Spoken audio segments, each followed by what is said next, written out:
سلام، به کانال ما خوش آمدین. امروز من میخوام موتیف طرح کریسمس رو به شما آموزش بدم. موتیفمون رو با حلقه جادویی شروع میکنیم. به این صورت دور انگشتمون میپیچیم نخو و از زیر حلقه میکشیم بیرون و یه بس میزنیم.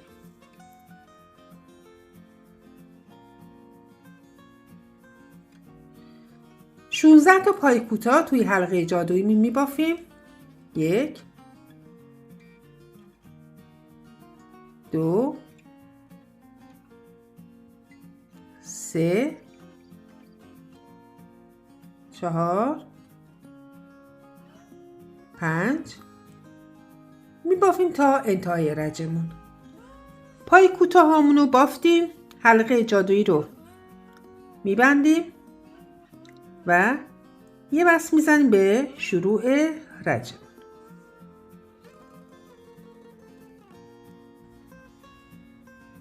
رج دوم با 3 تا زنجیره شروع میکنیم. 1 2 3 و 2 زنجیره اضافه برای مدلش. 1 2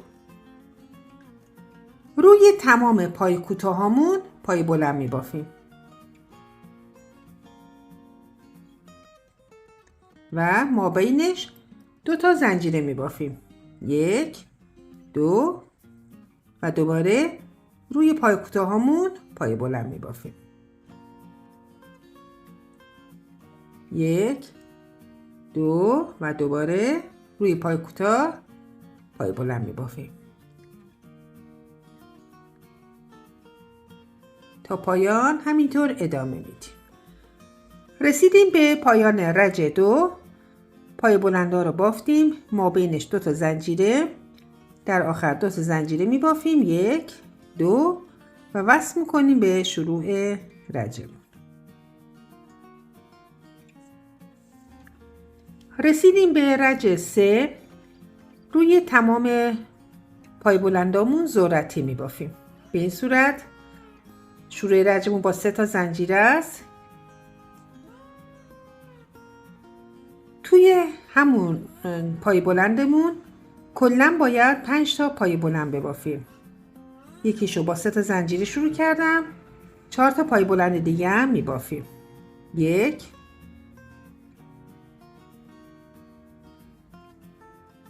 2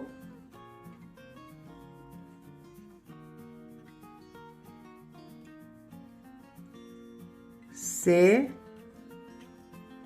و 4.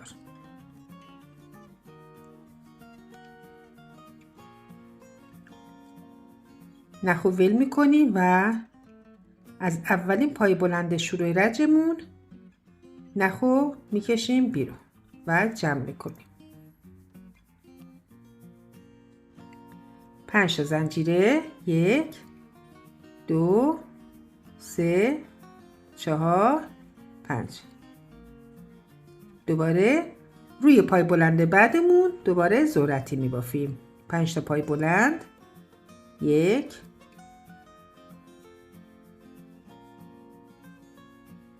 2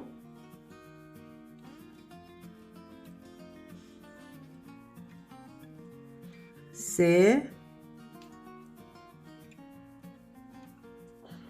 4 5.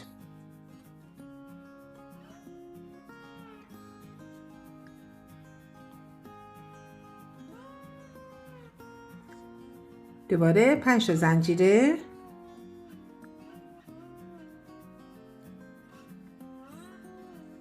و همینطور ادامه میدیم تا پایان رجم. رسیدیم به پایان رج 2.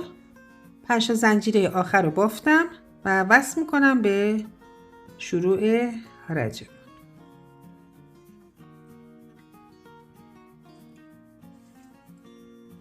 رج سوم از توی زنجیره های 5 تاییمون شروع میکنیم.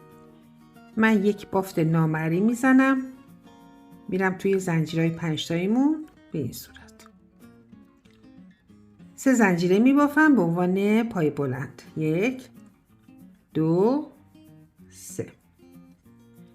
2 تا پای بلند دیگه کنارش میبافم.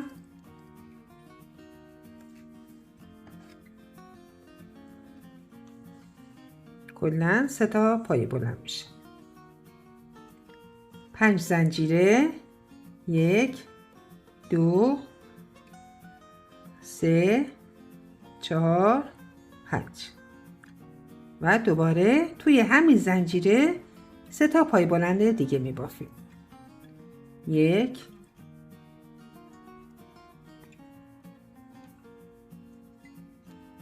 2 و 3.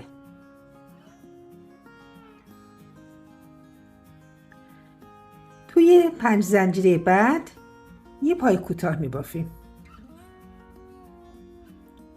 دوباره توی 5 زنجیره بعد 3 تا پای بلند میبافیم. 1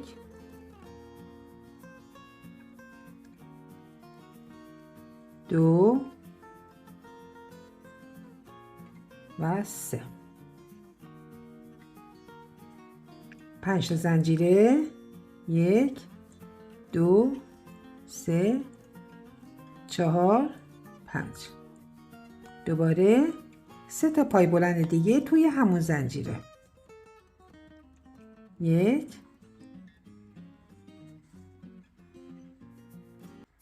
2 و 3.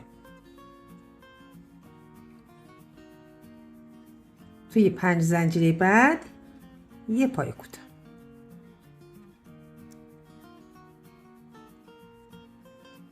ادامه میدیم تا پایان رجمون. رسیدیم به پایان رج 3. در آخر پای کوتاهمون رو بافتیم روی زنجیره 3 تاییمون و یه بست میزنیم به شروع رجمون.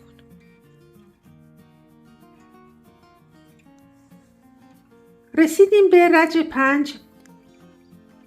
روی پای بلندمون یه پای کوتاه میبافیم. روی پای بلند بعد یه پای کوتاه میبافیم و یه پیکوت میزنیم. به این صورت 1 2 3. 3 زنجیره میبافیم و بست میزنیم به شروع زنجیره ها. دوباره همون بالای پای بلند وسط یه پای کوتاه میبافیم. یه پای کوتاه روی پای بلند بعدی.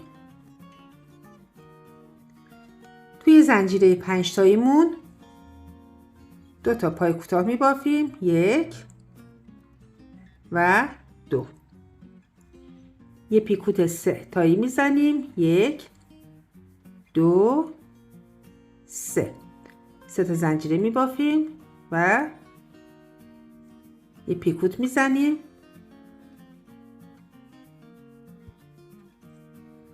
یه پیکوت 5 تایی، 5 تا زنجیره میبافیم. 1 2 3 4 5.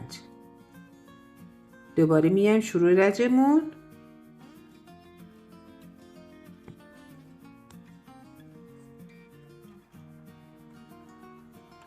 دوباره یه پیکوت 3 تایی دیگه میبافیم.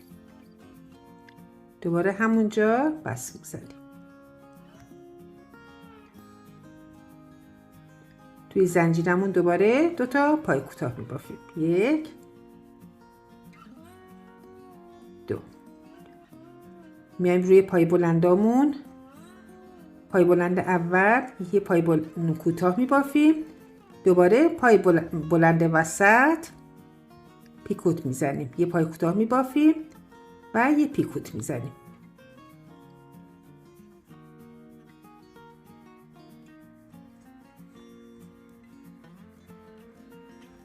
دوباره همونجا یه پای کوتاه دیگه میبافیم. پای بلند بعد یه پای کوتاه میبافیم. شروع میکنیم دوباره روی پای بلندامون پای کوتاه.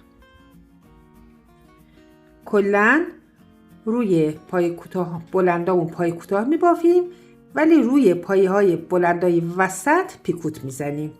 دوباره 2 پای کوتاه، 1 پیکوت 3 تایی، 1 پیکوت 5 تایی، 1 پیکوت 3 تایی میزنیم. دوباره پای کوتاه میبافیم و ادامه میدیم تا پایان رجه.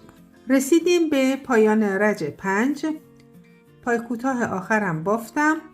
وصل میکنیم به شروع رجه.